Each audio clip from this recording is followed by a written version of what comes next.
Hello, నా పేరు శ్రీ నిత్య పుష్కరానంద. నిన్న కూడా మనం చెప్పుకున్నాం కొన్ని విషయాలు ప్రేమ గురించి.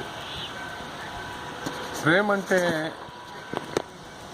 అది హృదయం నుంచి వచ్చే ఒక స్పందన.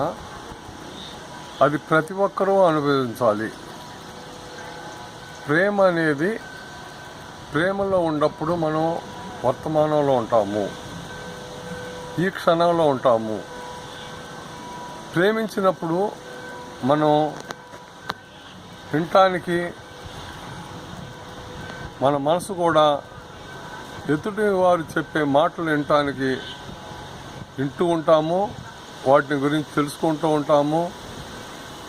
ఎందుకంటే ప్రేమలో ఉన్నప్పుడే ఏ విషయాన్నైనా క్షుణ్ణంగా తెలుసుకునే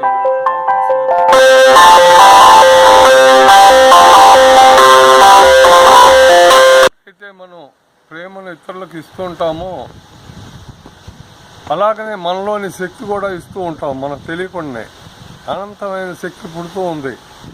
ప్రేమలో ఉన్నప్పుడు ప్రతి వ్యక్తి కూడా ఆనందంతో ఒక విప్పారిన ఒక వచ్చే స్థితిలో ఉంటారు.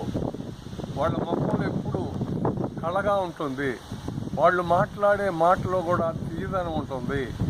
వాళ్ళు ఏ పని చేసినా కూడా దాంట్లో ఒక ప్రత్యేకత అనేది ఉంటుంది.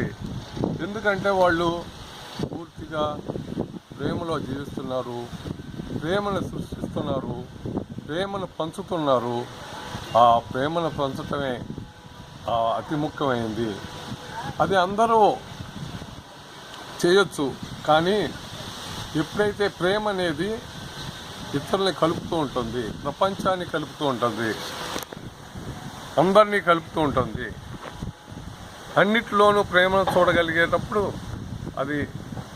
అదే అత్యుత్తమైన శక్తి. దాన్నే జీవన్ముక్తి అంటారు కూడా. ఎందుకంటే జీవన్ముక్తి అంటే ఏమీ లేదండి, అన్నింటినీ సమానంగా సాక్షిభూతంగా చూడటమే జీవన్ముక్తి. అది ఎప్పుడు జరుగుతుంది? పరిపూర్ణమైన ప్రేమలో మనం జీవిస్తున్నప్పుడు మనకంతా పరిపూర్ణంగా కనపడుతుంది. చూడండి, ప్రేమ అందరినీ కలుపుతుంది, ద్వేషం విడదీస్తుంది. ఆ విధంగానే ఎప్పుడైతే మనం ప్రేమమయంలో ఉంటామో అప్పుడు అక్కడంతా కూడా మనకి శ్రీకృష్ణుడు చూడండి, రాసలీలలు అంటారు. రాసలీలలో జరిగినప్పుడు మామూలు ప్రజలు ఏమనుకుంటారంటే రాస క్రీడలు అనుకుంటారు. అవి రాస లీలలు అంటే ఆయన వయసు అప్పుడు 7 సంవత్సరాలండి. కాకపోతే మనం ఆలోచన విధానంలో ఉంటుంది. ఆ విధంగానే ఎప్పుడైతే ప్రేమ అనేది ఇచ్చేది, అంతేగాని ఎప్పుడు కోరదు. కోరిక అనేది కోరుకుంటారు, కానీ ప్రేమ అనేది ఎప్పుడు ఇస్తూ ఉంటాము. దానికి అనంతమైన శక్తి.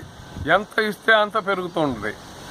ఆ ప్రేమలో జీవించటం అనేది ఆ ఆధ్యాత్మిక జీవితం కానీ మామూలు జీవితం కానీ చూడండి, ఎప్పుడైతే ప్రేమలో జీవిస్తూ ఉంటారో భార్యాభర్తలు కానీ, అన్నదమ్ములు కానీ, కుటుంబ సభ్యులు కానీ, ఆ ఇంటికి వెళ్తే మీరు చూడండి ఎంత ఆహ్లాదంగా ఉంటుంది, ఎంత సంతోషంగా ఉంటుంది. అబ్బా, వాళ్ళ ఇంటికి వెళ్ళాలి, ఎప్పుడు వాళ్ళతో మాట్లాడాలి, వాళ్ళతోనే ఉండాలి అనిపిస్తుంది. ఎందుకు అనిపిస్తుంది? అంత ప్రేమమయం కాబట్టి. అక్కడ ఎవరి నుంచి ఏమీ కోరుకోరు, అందరూ ఇవ్వటానికే చూస్తుంటారు. ఇచ్చేదే ప్రేమ, కోరుకునేది అది ప్రేమ కాదు. కాబట్టి ఈ జగత్తులో చూడండి, చెట్టు అది కూడా ప్రేమిస్తూ ఉంటుంది, అది అందరికీ ఇస్తూ ఉంటుంది, ఆక్సిజన్ ఇస్తూ ఉంటుంది. అలాగనే ఇప్పుడు జంతువులు కూడా చూడండి, ఎవరిని ఏమి కోరవు. వాటి ద్వారా ఈ విశ్వానికి ఏమగలుగుతాయి, ఇవి ఇస్తుంటాయి. అందుకనే ఎప్పుడు కూడా సంతోషంగా ఇస్తూ ఉంటాయి. అయ్యే పిల్లలు కూడా చూడండి, వాళ్ళు ఎప్పుడు ఆనందంలో సంతోషంగా జీవిస్తూ ఉంటారు. వాళ్ళు ఎప్పుడు వచ్చే స్థితిలో దైవ స్థితిలో ఉంటారు. అలాగనే జ్ఞానపరులైన మహాత్ములైన యోగులైన ఋషులైన మహానుభావులు ఎప్పుడు కూడా జీరో స్టేట్లో అంటే పరిపూర్ణత్వంలో ఉంటారు. వాళ్ళకి ఏమీ అక్కర్లేదు. ఎందుకు అక్కర్లేదంటే వాళ్ళకి ఆల్రెడీ లోపల నుంచి అనంతమైన ప్రేమ సముద్రంలో వాళ్ళు ఆడుతూ ఉన్నారు.